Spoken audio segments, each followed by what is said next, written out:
Bueno, si a cualquiera que nos escuche le dijeran que la guerra más famosa de la historia de la humanidad, esa epopeya de 10 años llena de dioses y héroes invencibles, fue en realidad una disputa brutal por el control de un peaje de autopista prehistórico, pues seguramente pensaría que le estamos arruinando la película. Ya, totalmente. Porque la cultura popular nos ha vendido siempre esta coreografía perfecta, con espadas cruzándose por el honor y un romance trágico desatando el caos. Exacto. Todo muy noble y muy estético. Y es que la narrativa heroica es un sedante maravilloso. Resulta tremendamente reconfortante para la psique humana pensar que las grandes masacres del pasado se libraron por ideales puros. Claro. Le otorga una pátina poética a lo que sobre el terreno no es más que miseria y, bueno, brutalidad pura y dura. Pero claro, luego aterrizamos de golpe en la realidad de la Edad del Bronce. Hoy abrimos nuestro dossier histórico para hacer un análisis a fondo sobre la Guerra de Troya, un conflicto que ocurrió hacia el 1250 a.C., más o menos. Ajá. Y de repente toda esa poesía se estrella violentamente contra la pared. Porque el objetivo de nuestra exploración de hoy es precisamente ese, arrancar el velo del mito romántico, pedirles a los dioses del Olimpo que se aparten un momento y sumergirnos en la cruda realidad económica. Y en las pesadillas logísticas absolutas, que de eso hay mucho. Tela con eso, sí. Queremos ver los perfiles psicológicos al límite que definieron de verdad este evento. Pues a ver, hay que empezar por el mapa. Porque antes de hablar de manzanas de oro o de talones vulnerables, la geopolítica de la Edad del Bronce lo explica absolutamente todo. Es que si se ignora el escenario físico, la historia de Troya parece un cuento de hadas. Exacto. Troya, a la que los hititas, que eran la otra gran superpotencia de la época, llamaban Guilusa, estaba ubicada en una colina llamada Isarlik. Esto es en la actual Turquía. Y su valor, ojo, no residía en su belleza arquitectónica ni nada de eso, sino en que dominaba de forma absoluta los Dardanelos. O sea, el famoso estrecho que conecta el mar Mediterráneo con el mar Negro es literalmente el cuello de botella comercial más lucrativo e ineludible de todo el mundo antiguo. Eso es. Leyendo las fuentes para prepararme, la imagen que me venía a la cabeza no era la de un reino mágico, la verdad, era la del típico matón de patio de colegio, o para ser más precisos, una barrera de peaje en la única carretera disponible. Es una analogía perfecta. El modelo de negocio troyano era una obra maestra de la extorsión legalizada. Madre mía. Hay que entender cómo funcionaba la navegación en el 1200 a.C. Los barcos no cruzaban a mar abierto, hacían cabotaje, es decir, navegaban pegaditos a la costa. Claro, no tenían la tecnología para otra cosa. Exacto. Y las corrientes y los vientos en los Dardanelos son súper traicioneros. A menudo obligaban a las flotas comerciales a echar el ancla y esperar días o incluso semanas para poder cruzar hacia el Mar Negro. Que es de donde venía el trigo, el hierro y todos los recursos vitales. Eso es. Así que Troya simplemente bajaba de su colina, les cobraba impuestos astronómicos por el derecho de paso y, de paso, les vendía suministros a precios de monopolio mientras hospedaban. Un negocio redondo. Te sientas a mirar el mar y te haces asquerosamente rico sin mover un dedo. Totalmente. A la cabeza. Ujú. Y estos micénicos no eran precisamente una sociedad de filósofos debatiendo en túnicas blancas. Eran guerreros en plena expansión militar. Eran una máquina bélica, y una máquina bélica devora recursos. La Edad del Bronce requiere, como su propio nombre indica, bronce. Lógico. Y el bronce es una aleación de cobre y estaño. Pero el estaño era dificilísimo de conseguir. Había que importarlo desde muy lejos. Ya. Entonces, para Agamenón y los reyes micénicos, ver cómo una sola ciudad extranjera acaparaba la riqueza y controlaba el flujo de materias primas sin apenas esfuerzo, pues era una provocación intolerable. Vamos, que la decisión estaba tomada mucho antes de que naciera cualquier princesa espartana. Había que eliminar esa competencia comercial para dominar el Egeo. Exactamente. Pero aquí es donde necesito ser de abogado del diablo un momento. A ver, si alguien se pone en la piel de Agamenón y quiere invadir una fortaleza inexpugnable al otro lado del mar, solo para ahorrarse unos aranceles, ¿cómo demonios convence a decenas de reyes independientes para que arriesguen sus flotas? Es complicado, sí. Es que no puedes decirles, hola a todos, vamos a jugar a la ruleta rusa con nuestros ejércitos para que yo, Agamenón, me haga más rico. No es un discurso que levante pasiones. Desde luego que no. Hacía falta una campaña de relaciones públicas monumental. Un casus belli incuestionable. Eso es. Y ahí es donde la maquinaria mitológica de la reina Helena entra a salvar los muebles. Porque vender una guerra de agresión económica a gran escala requiere, invariablemente, una narrativa épica de victimismo moral. Les vendieron la moto, pero bien. Pero a base de bien. Los griegos diseñaron una justificación perfecta. En lugar de admitir que iban a masacrar a los troyanos por el control del trigo y los metales, la historia oficial que se populariza es la del juicio de París. Ah, sí. Todo comienza cuando la diosa Eris, que literalmente personifica la discordia, se cuela en una boda y lanza una manzana de oro con la inscripción «Para la más bella». Un concurso de belleza amañado que termina desencadenando la Primera Guerra Mundial de la Antigüedad. Fíjate que Zeus decide no comerse ese marrón de elegir entre su esposa y sus hijas. Muy listo Zeus. Así que le pasa el problema a París, un príncipe troyano que vivía tranquilamente como pastor. Y lo fascinante de este mito es cómo codifica la corrupción humana básica, porque las tres diosas ni siquiera intentan ser imparciales. Van directamente al soborno. Directamente. Hera le ofrece poder político y gobernar toda Asia. Atenea le pone sobre la mesa la sabiduría militar para ser invencible. Pero Afrodita, comprendiendo perfectamente la psicología de un joven príncipe, le ofrece el amor de la mujer más hermosa del mundo. Y claro, París escoge a Afrodita. Lógicamente. Pero el problema geopolítico estalla porque esa mujer es Helena. Y resulta que ella está casada con Menelao, el rey de Esparta. ¡Qué casualidad! Es el hermano de Agamenón. Un detalle sin importancia, claro. Así que París viaja a Esparta en una supuesta misión diplomática, conoce a Helena y huyen juntos a Troya. Pero hay un dato en los textos que a menudo se pasa por alto en las películas, ¿eh? ¿A cuál te refieres? A que París no solo se fuga con la reina, sino que además se lleva una parte gigantesca del tesoro nacional de Esparta. Ah, sí, eso le quita todo el barniz romántico a la historia. Es que robarle la esposa al anfitrión es grave, pero vaciarle las arcas nacionales ya suena a operación de saqueo premeditada. Es una provocación de Estado en toda regla. Y esto toca el nervio más sensible de la cultura griega, que es la senia. La ley de la hospitalidad, ¿no? Exacto. La senia era un concepto sagrado, no era una simple norma de cortesía, era una ley cósmica protegida por el mismísimo Zeus. Si acogías a alguien bajo tu techo, había un pacto de protección mutua inquebrantable. O sea que al huir con la esposa y el dinero de su anfitrión, París no solo comete un adulterio y un robo. No, comete una herejía que amenaza el orden social de todo el mundo civilizado. Vamos, que le acaba de servir a Agamenón la excusa dorada en bandeja de plata. De repente, la invasión a Troya ya no es una vulgar guerra por los impuestos del estrecho. Ahora es una cruzada moral. Una obligación religiosa ineludible. Todos los reyes griegos, que habían jurado proteger el matrimonio de Helena tiempo atrás, están moral y políticamente obligados a unirse a la coalición para limpiar el honor de Esparta. Es la campaña de marketing bélico más exitosa de la historia antigua, sin duda. Consiguieron una coalición sin precedentes. Homero nos deja en el catálogo de las naves de la Ilíada el registro de una fuerza de invasión masiva. 1.186 barcos poniendo rumbo a las costas de Anatolia. Una barbaridad para la época. Tienen la superioridad numérica, la justificación moral y a los mejores guerreros. Todo parece dispuesto para una victoria gloriosa y súper rápida. Y, sin embargo, la logística de la Edad del Bronce tenía otros planes. A ver, yo siempre había consumido esta historia imaginando 10 años de asedios épicos, con arietes golpeando las puertas y lluvia de flechas a diario. Pero parémonos a pensar con sentido común un momento. Tienes una fuerza de invasión inmensa acampada en una playa a miles de kilómetros de casa.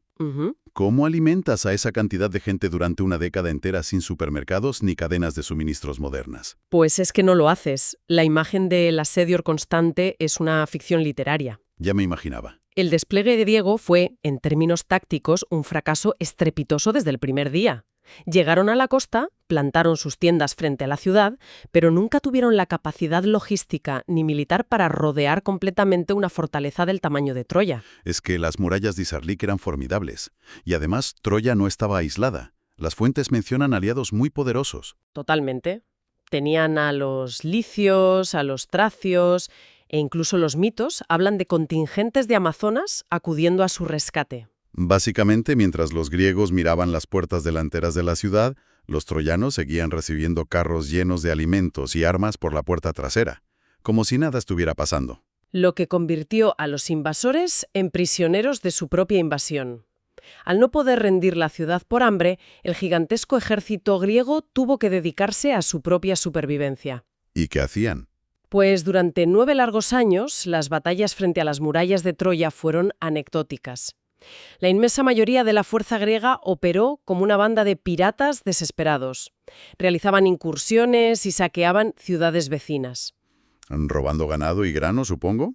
Sí, y esclavizando a la población local, pura y exclusivamente para poder comer un día más. Uf, una década de campamento en la playa, viviendo en la inmundicia, pudriéndose por las enfermedades que inevitablemente surgen en aglomeraciones sin saneamiento. Y matando a granjeros locales para robarles el pan. Debe haber sido una experiencia profundamente mundana, frustrante y, la verdad, desquiciante.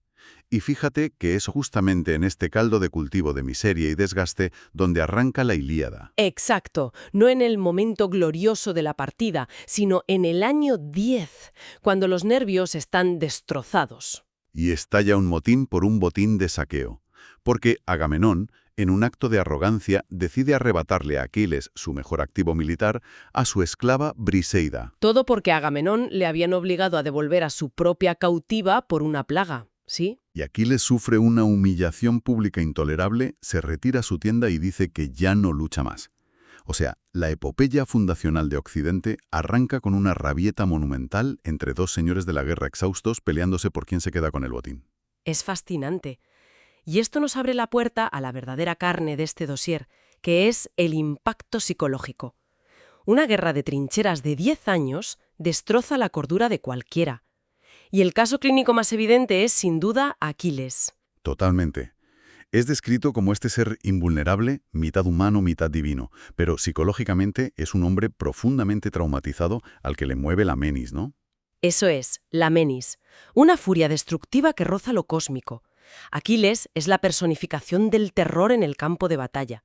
Pero su anclaje a la humanidad es frágil y depende exclusivamente de una sola persona, su compañero Patroclo. Ya. ¿A Aquiles le da exactamente igual el supuesto honor de Menelao o la autoridad de Agamenón? Le da igual. Y cuando el príncipe troyano Héctor mata a Patroclo, creyendo que era Aquiles por la armadura, la psique de Aquiles se fractura por completo. Se rompe del todo. La menis asume el control total, y Aquiles deja de ser un guerrero para mutar en una fuerza de la naturaleza vengativa.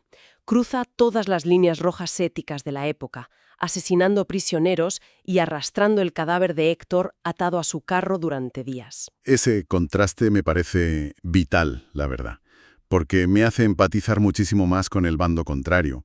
Héctor es el verdadero héroe trágico de esta historia. Sin lugar a dudas. No tiene sangre divina, no es invulnerable a las armas y, desde luego, no está motivado por esa sed de sangre patológica.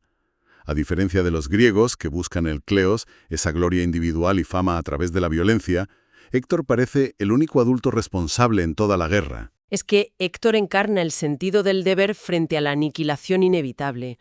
Lucha en una guerra que él no empezó y que, en el fondo, sabe que no puede ganar. Su motivación es puramente defensiva, ¿verdad? Sí, proteger a su esposa Andrómaca, a su hijo Astianacte y a la población civil de Troya. Sabe que cuando caiga, su ciudad será arrasada y su familia esclavizada. Asume el peso de enfrentarse a un monstruo como Aquiles sabiendo que va a morir, simplemente porque es lo correcto. Es un heroísmo basado en el sacrificio, no en el ego.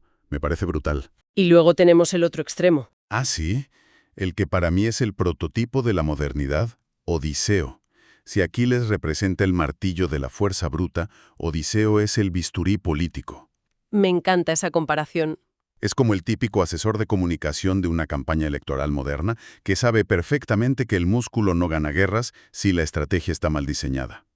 Él no busca la gloria muriendo de forma espectacular. Él busca ganar a cualquier precio para poder volver a casa de una vez. Totalmente.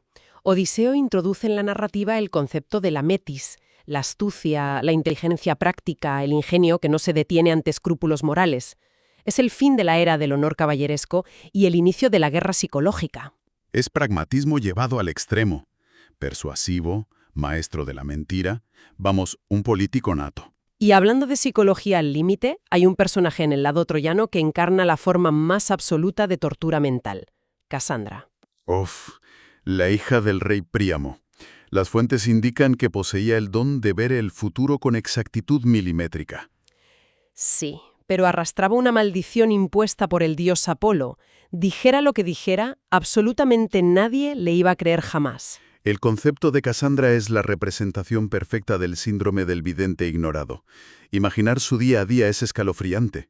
Ver con claridad cristalina cómo tu ciudad va a arder, gritarlo a los cuatro vientos y ver que tus propios padres te tratan con condescendencia y te encierran por loca. La frustración de Casandra, advirtiendo desesperadamente sobre el peligro inminente, es uno de los dramas más oscuros del relato. Especialmente cuando llegamos al clímax de esta locura, el caballo de Troya y la caída de la ciudad. Estamos en el año 10. Héctor está muerto. Aquiles también está muerto. Asesinado de la forma más irónica posible, además. Claro. Con una flecha envenenada en su famoso talón, disparada desde lejos y a cubierto por Paris, que es el causante de todo este desastre. Así que la guerra está en un punto muerto absoluto. La fuerza bruta ha fracasado en ambos bandos. Y es el escenario perfecto para que la Metis de Odiseo brille. Se descarta el asalto frontal. El artesano griego Epeo, siguiendo un plan maestro de Odiseo, construye una colosal estructura de madera con forma de caballo. El animal sagrado de Poseidón. Eso es, con el vientre hueco para albergar a los guerreros de élite. Y la puesta en escena de la retirada me parece fascinante. Los griegos queman sus propios campamentos en la playa, lo cual debió ser una hoguera kilométrica, y embarcan en sus naves fingiendo que han tirado la toalla y regresan a Grecia. Pero en realidad navegan apenas unos kilómetros y se esconden detrás de la isla de Ténedos, fuera de la vista de la costa. Y en la playa humeante solo dejan el inmenso caballo y a un actor de primera categoría, un griego llamado Sinón. El papel de Sinón es fundamental. De él dependía el destino de la guerra. Cuando los troyanos salen por fin de sus murallas y lo capturan, él interpreta magistralmente el papel de un desertor aterrorizado. Les jura que los griegos iban a sacrificarle, ¿no? Sí, para tener vientos favorables en su huida, y que el enorme caballo de madera es una ofrenda expiatoria para la diosa Atenea. Y aquí añade el detalle psicológico letal. A ver. Asegura que lo hicieron tan ridículamente grande para que los troyanos no pudieran meterlo por las puertas de la ciudad, porque si lo hacían, Troya sería invencible. Pura psicología endesa para niños de 5 años. Y aquí es donde tengo que intervenir, porque leyendo este pasaje siempre me surge una incredulidad total. O sea, ¿cómo es posible que toda la cúpula militar de Troya, después de 10 años de conflicto a muerte, meta un artefacto gigante dejado por el enemigo directamente en el corazón de su ciudad? Parece absurdo, sí. Sobre todo cuando tienes a la princesa Casandra y al sacerdote Laoconte gritando que está lleno de soldados. ¿Eran idiotas o es solo conveniencia de guión? Bueno, es un ejemplo histórico magistral de sesgo de confirmación y disonancia cognitiva. Los troyanos llevaban 10 años asfixiados por la guerra, viendo morir a sus hijos frente a las puertas. El agotamiento colectivo era inmenso. Necesitaban desesperadamente creer que la pesadilla había terminado. O sea, que se autoengañaron. Totalmente. Cuando el deseo de que algo sea verdad es tan profundo, el cerebro humano ignora las señales de alerta más evidentes. El caballo era el trofeo tangible que justificaba toda una década de sufrimiento. Estaban tan cegados por la euforia que literalmente demolieron una sección de sus propias murallas para arrastrar la trampa hasta la plaza central. Y con ello firmaron su sentencia de muerte masiva. Porque el final de Troya no es una victoria limpia donde el ejército invasor entra y hace prisioneros. Es una carnicería. Absoluta. A medianoche, cuando la ciudad entera duerme sumida en la resaca de la fiesta de celebración, la trampilla del caballo se abre. Odiseo y sus hombres emergen, matan a los centinelas borrachos y abren las puertas principales de la ciudad. El ejército griego completo, que había regresado en silencio navegando bajo la luz de la luna, entra a raudales. Y la descripción de los saqueos no deja espacio para el heroísmo, ¿verdad? Para nada. Es una erradicación sistemática. Las casas son incendiadas con las familias dentro. La crueldad llega a su cúspide cuando el anciano rey Príamo, que se había refugiado en el altar buscando asilo sagrado, es asesinado allí mismo, profanando todas las leyes religiosas posibles. La ciudad es borrada de la faz de la tierra. Es un final tan oscuro, tan sangriento y cinematográfico, que es lógico que durante siglos la sociedad occidental dijera, bueno, esto es una obra maestra de la poesía, pero es pura literatura, un mito para asustar a los niños. Claro, era demasiado épico para ser real. Hasta que, a finales del siglo XIX, aparece un tipo con mucho dinero y muy pocos escrúpulos académicos. Hay Heinrich Schliemann, en el año 1870, un millonario alemán, comerciante implacable, que estaba patológicamente obsesionado con los textos de Homero. Decidió que la Ilíada no era ficción, sino un mapa de coordenadas históricas. Y se fue para allá. Financió su propia expedición, viajó a Turquía, señaló la colina de Isarlik, basándose en descripciones geográficas del poema, y empezó a excavar. Pero, a ver, excavar es un término muy amable. Este señor es el equivalente arqueológico de entrar a un quirófano con una motosierra. Sí, fue un desastre metodológico. Como creía que la Troya homérica tenía que estar en lo más profundo, usó dinamita para volar los estratos superiores, destruyendo un montón de historia invaluable en el proceso. Pero aún así, es asombroso. Es como si alguien coge un excavador en su jardín y encuentra los restos de la Tierra Media. Sus métodos hoy llevarían a cualquier arqueólogo a la cárcel, desde luego. Pero el hallazgo cambió la historia antigua. Schliemann no descubrió una ciudad, descubrió un estrato masivo de 9 ciudades construidas una encima de la otra, a lo largo de 3000 años. Todos sobre la misma colina estratégica. Se había habitado, destruido y reconstruido en bucle debido a la maldición de su posición geográfica. Exacto. ¿Y cuál de las 9 ciudades aplastadas correspondía a nuestro matón de la autopista y a la guerra de la Ilíada? Pues la arqueología actual señala la capa denominada Troya 7A, datada aproximadamente alrededor del 1200 o 1190 a.C. La evidencia forense en este nivel es abrumadora.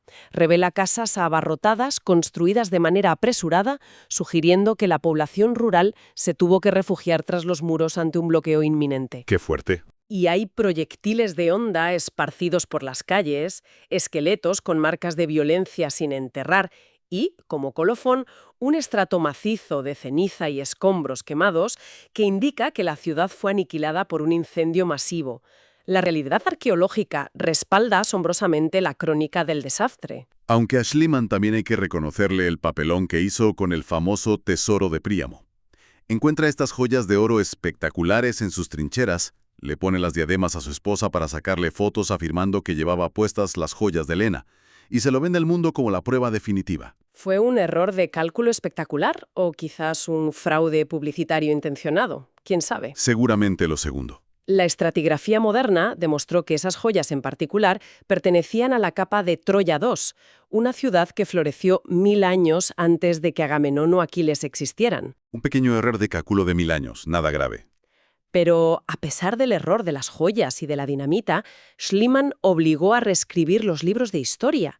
Demostró que Troya fue una gran potencia comercial y que casi seguro fue destruida por una coalición enemiga en la Edad del Bronce. Y el eco cultural de esa destrucción aún resuena. Porque una vez que la ciudad cae, los que lograron sobrevivir a la carnicería se desperdigaron y fundaron la base de la literatura occidental. Ahí tenemos a Odiseo. Claro, Odiseo emprende su pesadilla de viaje de vuelta de 10 años, dando origen a la Odisea. Y por el lado perdedor, un héroe troyano llamado Eneas logra escapar de la ciudad en llamas, cruza el Mediterráneo y la propaganda política siglos después en la Eneida utiliza esa huida para proclamar que los descendientes de los troyanos fundaron el Imperio Romano. Las cenizas del peaje de Troya fertilizaron toda nuestra cultura. Es la mayor demostración del poder incalculable de la narrativa. Un conflicto que nace por la extorsión de recursos, el control de rutas comerciales y monopolios, que empantana a miles de hombres en una guerra miserable, termina transformado mediante el uso de dioses y héroes en el pilar fundacional de la civilización occidental. Hemos pasado del mito de la manzana de oro a las zanjas llenas de barro y de la psicología rota de los guerreros hasta llegar a la dinamita de un alemán del siglo XIX. Esto nos deja una imagen muy clara de cómo funciona realmente la historia humana cuando le quitas la música épica de fondo. Nos pone los pies en la tierra, desde luego. Y precisamente ese contraste es lo que nos obliga a preguntarnos una cosa antes de cerrar. Si hoy, analizando pruebas arqueológicas y textos fríamente, sabemos que la guerra de Troya fue fundamentalmente una masacre comercial encubierta por la deslumbrante excusa moral del rescate de una reina y el castigo de los dioses, ¿Qué otros grandes conflictos históricos posteriores, o incluso guerras modernas que consumimos en las noticias, adornadas con discursos de nobleza e ideales sagrados, son en realidad meras disputas por quién controla el peaje de la autopista? Da que pensar. A cualquiera que nos escuche le diría que la próxima vez que veamos una manzana de la discordia brillar en el relato oficial, tal vez lo primero que debamos buscar es quién se está llevando el oro, el hierro o el petróleo en la sombra.